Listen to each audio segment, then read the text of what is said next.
السلام عليكم ورحمة الله وبركاته. أهلا وسهلا بكم في فيديو جديد. وقبل ما أبدأ الفيديو بعتذر جدا على المنظر اللي أنا طالعة بيه ده. في حاجات كتير جدا عايزة أحكيها لكم. الفيديو ده اتأخر، المفروض كنت أصور فيديوهات أكتر من كده، بس معلش. طبعا عذرا على الصيام وكده. كنت قلت لكم ان انا هبدأ رحلة الحقن المجهري في رمضان. ففعلا يوم 7/4 اول يوم من البريود بدأت العلاج عبارة هوريهولكم فيما بعد يعني. علاج العادي اللي هي الحبوب البيضاء من اول يوم البريود كان موافق 7/4 6 رمضان. لمدة 10 أيام. اليوم العاشر المفروض بتروحي فيه للدكتور علشان بيتابع وبيشوف وبيكشف وبيحدد لك في نفس اليوم يوم الإرجاع على طول أو يوم الزرع على طول.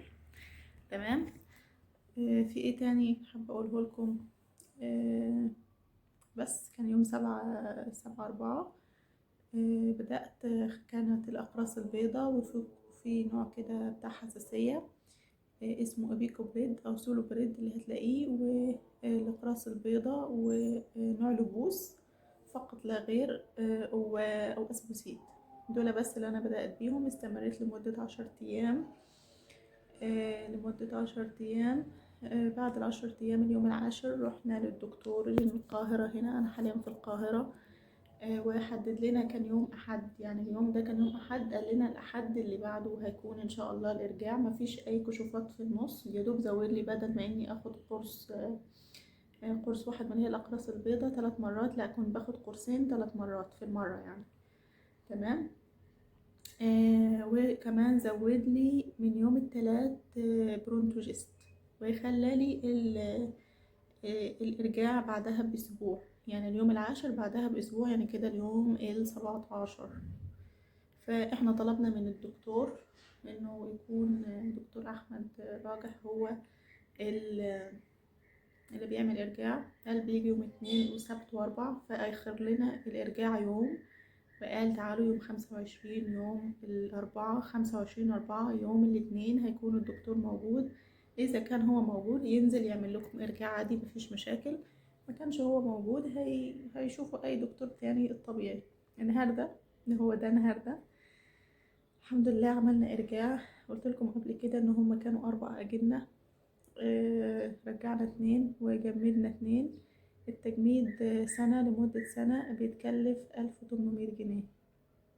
اوريكم العلاج اللي بالنسبه للمكان اللي انا فيه. احنا قررنا انه بعد الارجاع عايزه اقول لكم حاجه مهمه قبل ما انسى. معلش انا مش مركزه شويه، بس انا عايزه اقول لكم كل المعلومات كلها، يعني ما انساش ولا معلومه.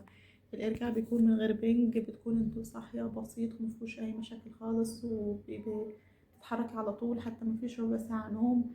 قال لي كلي كل حاجه، بس انتي حافظه طبعا من الحاجات اللي احنا عارفينها مضره.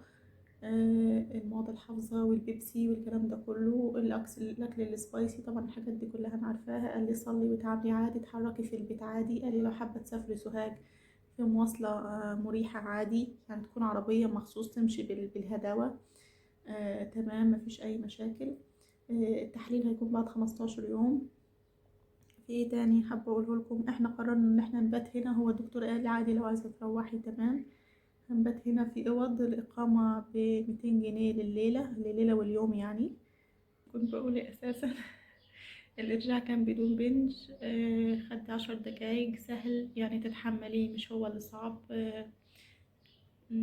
بعديها قمت اتحركت. الدكتور قال لي اتحركي بالراحة، مفيش اي مشاكل. ايه تاني؟ كتب لي على علاج كتير. التحليل بعد 15 يوم ان شاء الله، دوري ربنا يكرمني. احنا دلوقتي في العشر الاخر، اسبوع في رمضان اساسا. ربنا يرزقنا بالذرية الصالحة يا رب العالمين. فانا هوريكم كده الاوضه اللي انا فيها، اللي خدناها اقامه زي ما قلت لكم. الليله ب200 في اليوم. يكون ليكي مرافق معاكي طبعا، يبات معاكي في بره مكان مطبخ تسخني فيه الحاجه، بس طبعا مفيش اكل هنا، وفي حمام بره. هي عادي يعني يعتبر حلوة، والمكان هنا نظيف عشان أهم حاجة النظافة. والمكان مش واو بس نظيف، مفيش دولاب، في مروحتين، يعني يعتبر حلو في نفس المكان. قالوا لنا عادي تكون الإقامة بس مش أكتر من أسبوع، 5 أيام أسبوع بحد أقصى، ما ينفعش حد يقيم ال15 يوم كلهم مثلا. آه بس كده هوريكم، وبعدين هوريكم العلاج. هقلب الكاميرا نشوف العلاج ونشوف الأوضة. دخلنا كده من الأوضة، في سريرين اهو، شباك، في مروحة سقف، ومروحة ايه دي يعتبر حلوة ونظيفة، مفيش أي مشاكل. وبطانية هنا وبطانية هنا، يعني ده السرير اللي هو لسه موضب يعني، بس أنا ده نمت عليه. ودي أشيائي وشنطتي. طبعا لسه جوزي راح يجيب باقي الهدوم والأكل وكل حاجة، احنا ما جبناش معانا حاجة الصبح خالص. وده العلاج اللي هو ايه كتبهولي. أنا هنشوف كده العلاج هنا. شنو الإضاءة دي؟ الحقنة تحت الجلد مرة يوميا، دي بتاعت السيولة العادية حول الصورة. ودي سرنجات، وده برونتوجيست اهو، بس نوع العضل يعني.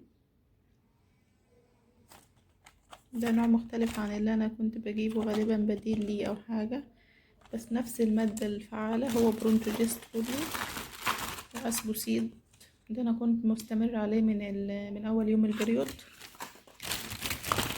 والحبوب البيضة دي برضو من اول يوم البريود، هي دي اللي انا بقول لكم عليها، اللي كانت بتبقى السايكلو ابيض وبني، خلوها كلها بيضة واحدة، تاخديه كله يعني. ايه تاني؟ وده البوس اللي هم اصلا هنا بياخدوه ده كل العلاج ده بتجيبيه من المركز، ده من المركز. ومعايا البوس برونتوجيست وبس كده، مفيش حاجة تاني. ودي العلبة ب135، تاخدي منها مرتين، فيها يعني يومين، اللي هي تحت الجلد دي، النوعية دي بتاخديها على كليكسان. بس كده، ده كل العلاج اللي انا باخده.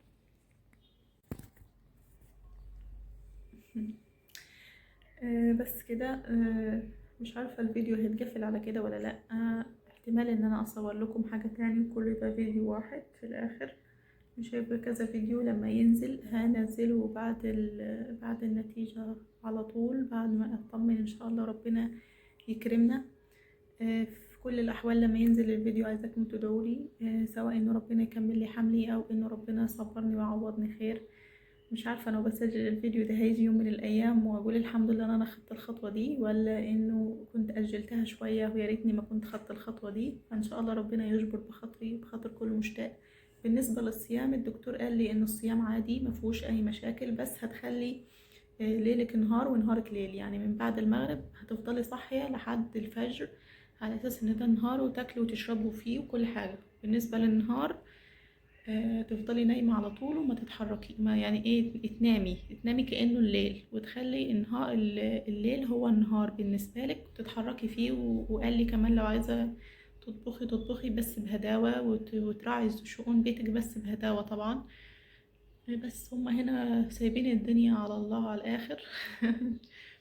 بطريقة غريبة. انا وطالعه فبمشي بالراحه، فالممرضه بتقول لي امشي عادي مفيش مشاكل، هم خلاص دخلوا ومش هيطلعوا تاني، يعني مش هينزلوا منك. وحتى بعد ما عمل الارجاع على طول او الزرع على طول، ما خلانيش على السرير اللي هو بتاع العمليه ده نايمه، لا اتحركت على طول وما كانش فيه اي حاجه. انت بتتحركي وبتمشي، وطلعت هنا الاوضه. هم سايبينها كده على الله، ودايما بيقولك انه ايه ربنا يكرمك والحركة هي مش هتأثر، ولا الأكل هو مش هيأثر، ولا الصلاة هي اللي هتأثر، ولا الاستحمام هو اللي بيأثر. فدي نظريتهم، إن شاء الله تكون نظريتهم صح يعني، وربنا يكرمنا بالذرية الصالحة. مش عارفة انهي الفيديو ولا لسه هيبقى فيه فيديو تاني، بس أشوفكم على خير، وعايزة دعوة منكم تكون حلوة. باي.